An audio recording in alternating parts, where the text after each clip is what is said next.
Warning sa ating lahat ng mga nurse, lalo na kapag nasa duty ka. Kasi hindi mo alam, one day, nagva-viral ka na wala kang kaalam-alam katulad ng nangyari dito sa nurse na to. Kung mapapansin nyo kasi sa video na yan, bale hindi ko na in-upload yung video kasi siguradong marami na nag-re-upload, so screenshot na lang. So anyway, simple lang yung explanation ko dito basing on my personal observation. So makikita natin si ate girl dito na nakaupo.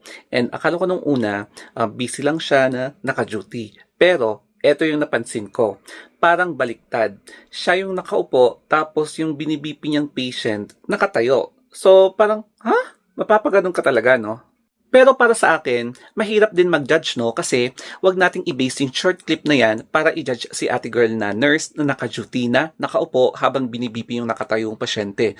Kasi maraming pwedeng nangyari before and after the video was taken. So, mahirap din talaga mag-judge, di ba? And syempre, alinsunod sa Data Privacy Act of 2012, bliner ko ang face ni ate girl, syempre, no? And for me also, para malesen yung risk na baka maka-violate ako ng Data Privacy Act, diba? Mahirap na. Above all, may importanteng lesson na pwede natin ma-extract sa insidente ng video na to, which is all about yung ginagawa natin, yung work natin ng tama. Magtrabaho tayo ng maayos, especially sa mga kapwa ko nurses na nasa public service, keso sa public man or public, kasi lahat ng camera nakatutok sa atin. Ang gugustuhin man natin or hindi, or kahit na may mga karatulang Data Privacy Act, meron at meron talagang nagvi-video sa atin. Sharing my experience din na naaktuhan kong binivideohan nila ako. Yung patient or yung watcher or both, na kapag naaaktuhan ko silang binivideo nila ako, sabi ko, it's okay na videohan nyo lang yung site ha, kung saan ako nagbibigay ng treatment, such as na-alcoholize ko, nagbi-BP ako, nag-i-insert ako ng veins, pero wag nyo lang i-expose yung face ko. Kasi, possible na i-judge ako by publicity, lalo na kapag ipapost nila online. And, syempre, check ko muna yung video bago ko ina-approve. O, di ba? Balikan natin si ate girl.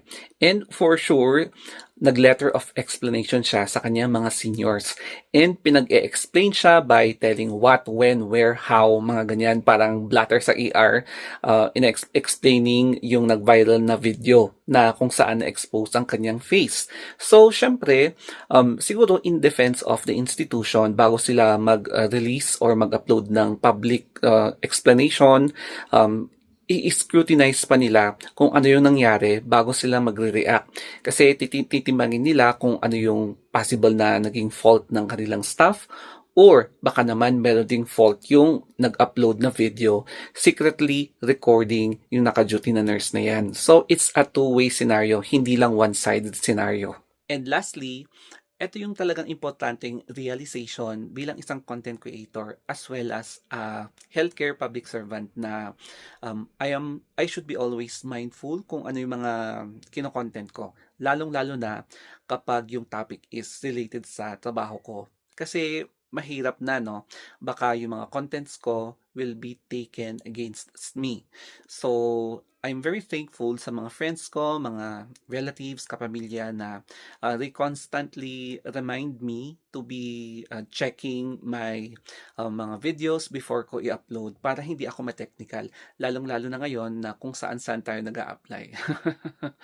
Kung tatanungin nyo ako if willing ba akong bigyan siya ng another chance if ako yung isa sa mga admins ng institution, for me lang ha, why not, no? Wala namang problema. Bigyan natin siya ng another chance kasi basing sa video alone, hindi naman siya nakagawa ng grave misconduct. Hindi naman siya nakatsugi or naka-injure ng ibang tao, di ba? So, yun nga lang, ito yung isa sa mga pinaka-importanting lesson na hindi niya makakalimutan.